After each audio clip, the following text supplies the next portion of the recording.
Okay, this is to follow up with the video that I had made about, titled UAE Sex, where I spoke about how I got all those women over those years. Okay, I thought it was important to cover another 2-3 points. I'll just go with the flow. I have 3 points in mind, but if in case I'll finish it off at 5. So the first one, I think the first big question that was literally asked by most of them were in relation to women and STDs.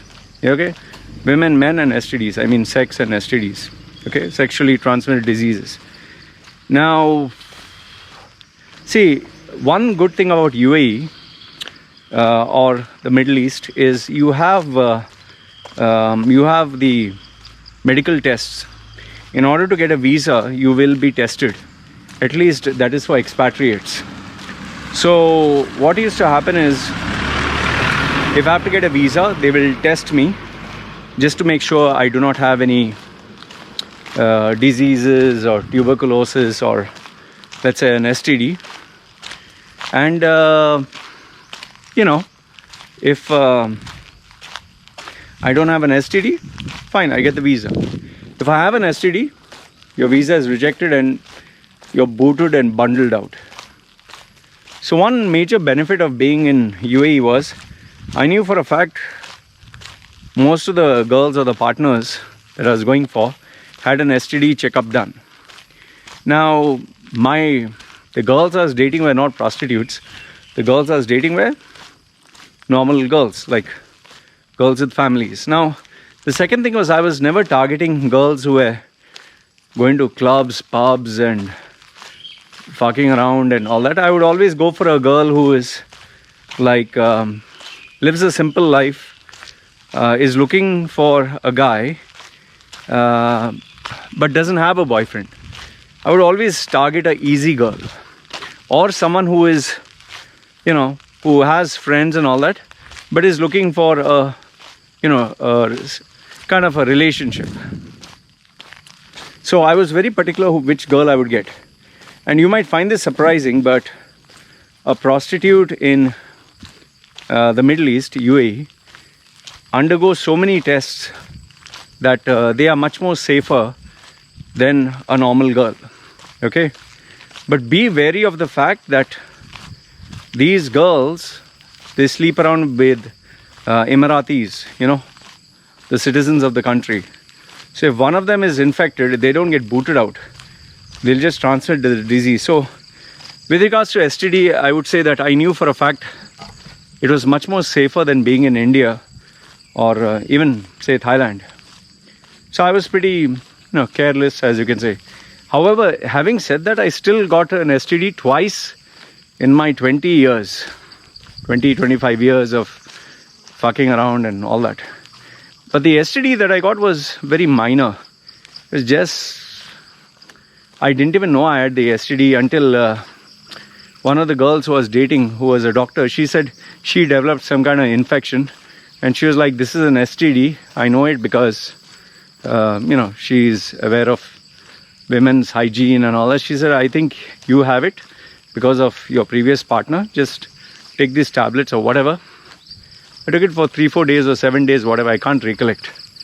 And that was it. And the other time was when I felt I got that same problem again. And this time, I went to the pharmacist and asked the pharmacist. So that was it. But I must caution you on one thing. STDs is a very real thing and it's a very dangerous thing. One of my students' clients, who was a young girl, she was in her 20s. She went to Australia and she got herpes. Imagine, the first boyfriend of her life, the first ever boyfriend, and she ended up with herpes. And herpes doesn't go away, you know that.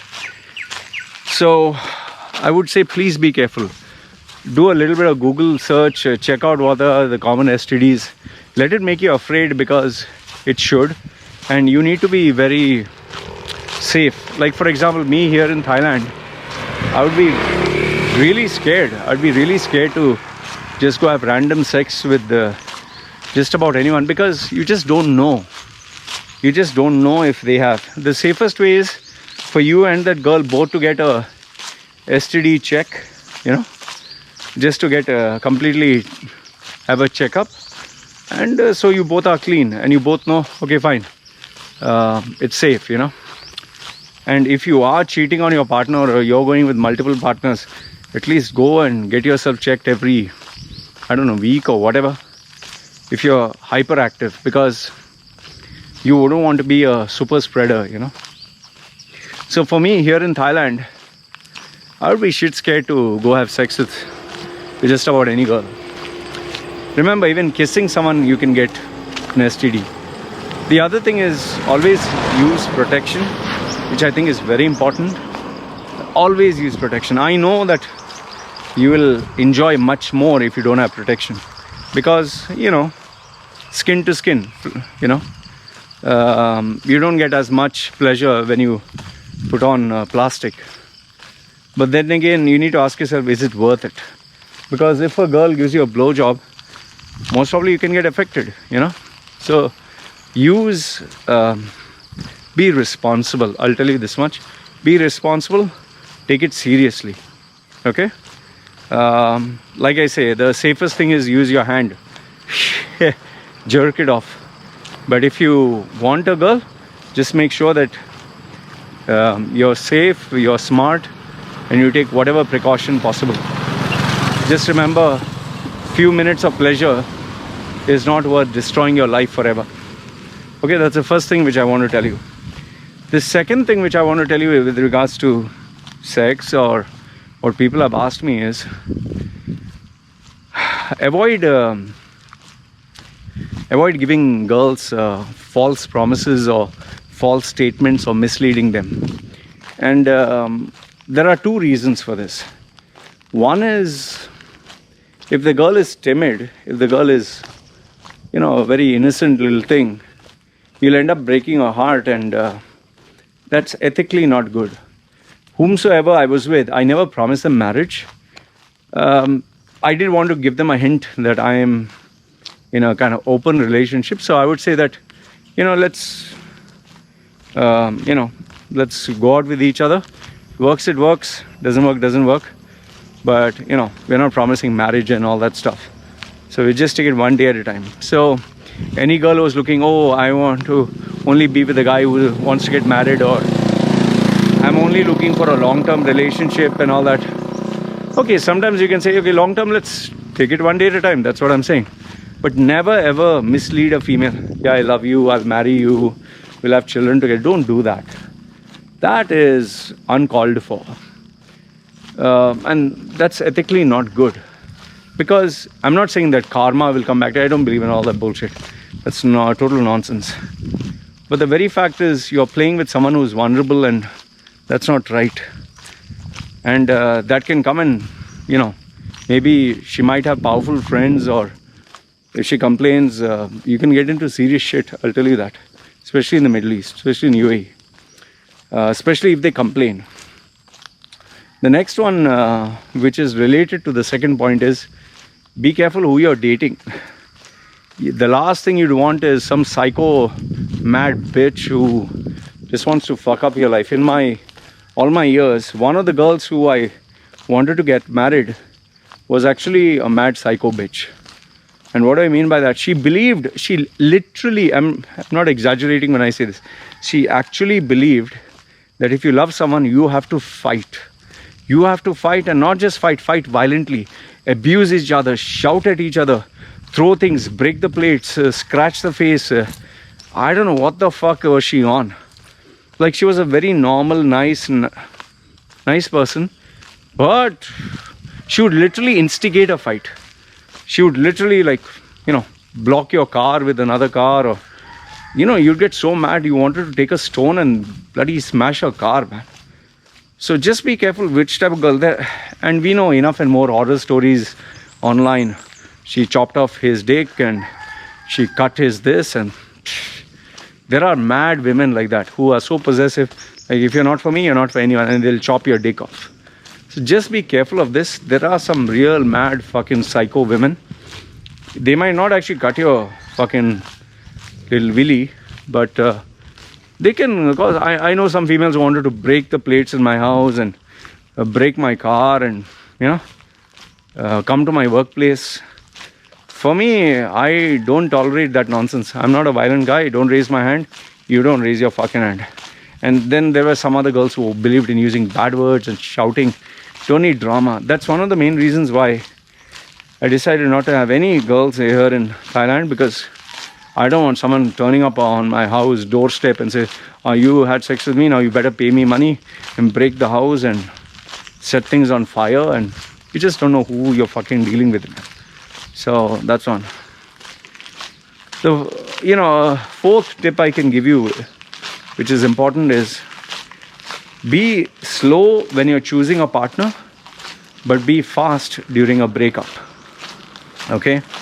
Slow, why? Because you're choosing someone who you will allow them to enter into your lives. So be very slow and steady. However, if you find a red flag or you find something that is dangerous, wake up, or you find something that can really cause problems, not just for you but for her also, break it off quickly. That has saved me a shit ton of headaches.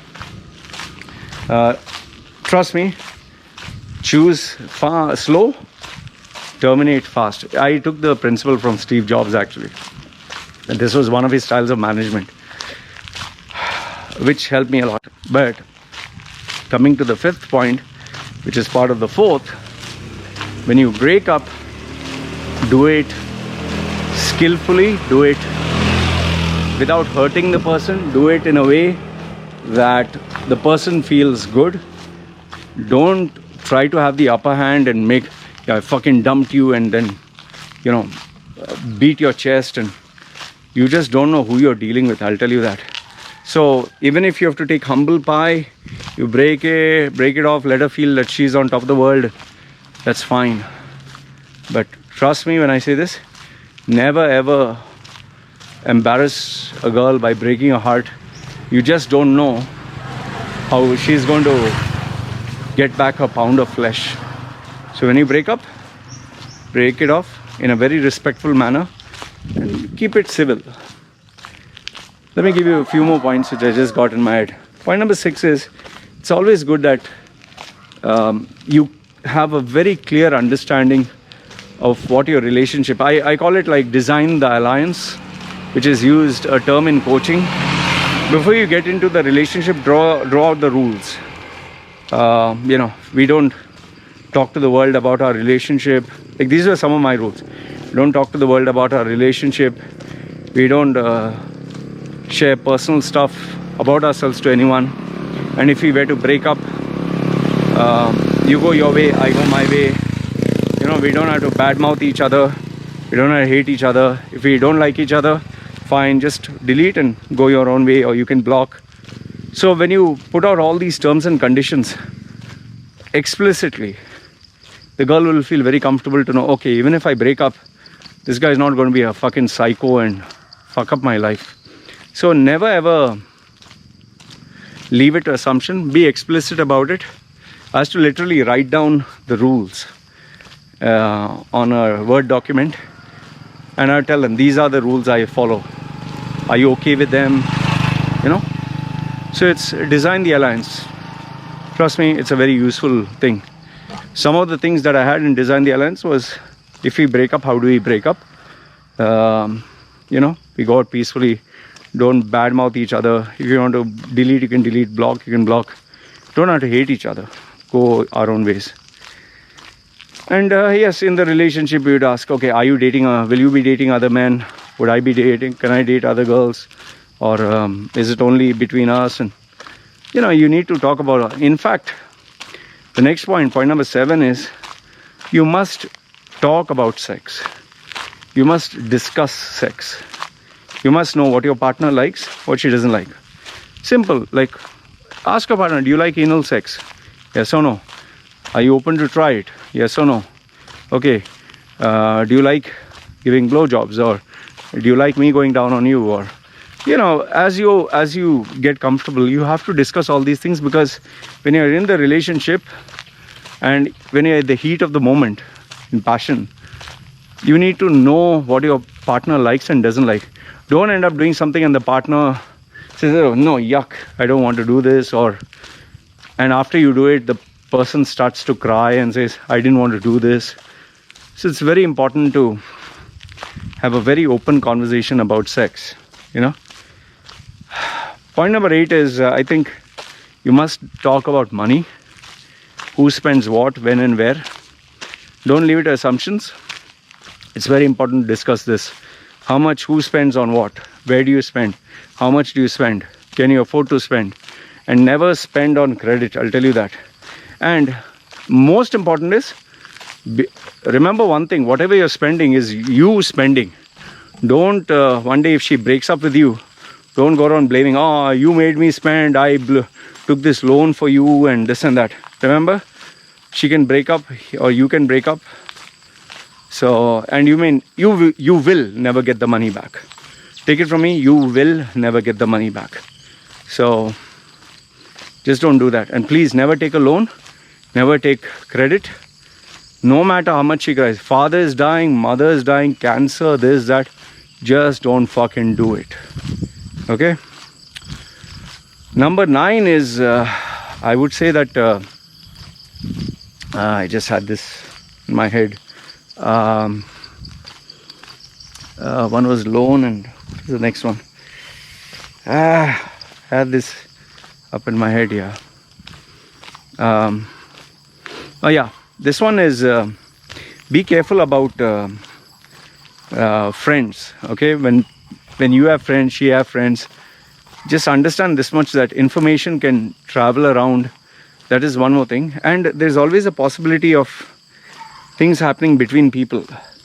It has not happened to me, but I literally know of a situation where girl got involved with another guy and best friend, or they were flirting, or they were enjoying behind the back, and you need to draw clear lines. Who can mix and what. And some people, when they get into a relationship, they don't introduce the girl to their friends and all that.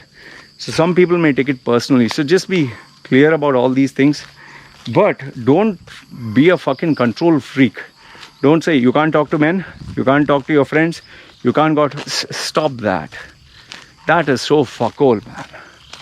I hate guys who do this. Don't go out with your friends, don't do this, don't do that, don't watch. And even if you're a girl and you're watching this, don't change yourself for the guy. Like, I know some girls who never like to see football, who never like to see cricket, who never like to see wrestling. All of a sudden, because they got the new boyfriend, they start watching, they stop going out with their friends. Don't fucking do that, man. Be your natural self, Don't fucking become something that you don't want to become. That is absolutely not called for.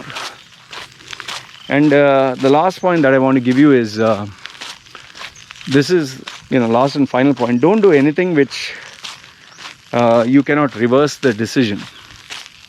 What do I mean by that? You're talking about, you can see these tattoos that I got. Okay, that is one example. Other examples, remember, tattoo stays forever, relationship doesn't. A tattoo stays longer than the relationship. So if you end up putting a date of birth or a name or face, you will regret it for the rest of your life. For me, in my case, luckily I put all horror pictures, so it was okay for me. Hey doggy, you wanna go? You don't know me? Still has to get to know me. Like, not just tattoos, you're talking about, I told you, taking loans. I know so many of them who have taken loans feeling sorry for their partner, or announcing to the whole fucking world on social media. Don't fucking do that, man. I know this one particular girl, successful in her career, totally unsuccessful in relationships, and every time she gets a boyfriend, she announces to the whole world she has found her true love, and she shows videos of her kissing him and this and that. And after a few weeks or months, break up. I think in this last 5 years, I've seen like 4 times. It makes you look like a fool, yeah. Don't fucking do that. So don't do anything will have a permanent lasting impact, whether it's announcing to the world, whether it's taking a loan, whether it's getting a tattoo, whatever it is. Just as it is, you have enough complications in your life. Don't complicate it more than that. So yeah, these were some of the additional points I wanted to give you in terms of relationships in UAE. Oh yeah, let me end with a climax. Be careful of Arab women. I'm serious. Be careful of Arab women, especially if you're not Arab, and especially if you're not Muslim. Because you're talking of being in a Muslim country, you'll get fucked. You'll get fucked big time. Because if that girl complains, trust me, you're fucked. And if it is an Arab woman, Arab Emirati woman, keep away as if you'll keep away from the most dangerous thing in the world. Because Arab women, especially Emirati, are protected by law. They're like an endangered fucking species. If any one of them even remotely complains about you, even hints to the police, without evidence, you will be fucked. And I don't know how far these tales are true, but in my experience, in my 25 years of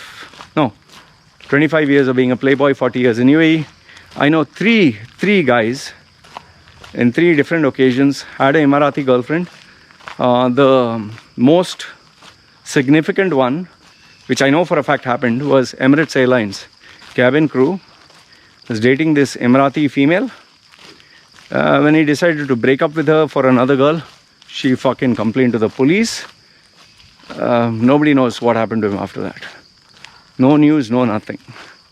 So where Emirati girl is concerned, no, seriously, stay the fuck away.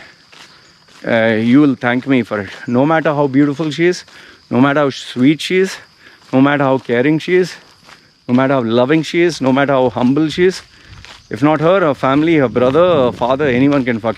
And if they do, you will be destroyed. You'll be destroyed without... You can just say goodbye to your life. So yeah, these were the points, guys. I hope they added some value to you. If you have any questions, like I said, feel free to write them down below. I'll be more than happy to oblige. I read all your comments. So let me know, what are your thoughts? This is me signing off. Hope you found this useful. Let's meet again some other time. Take care.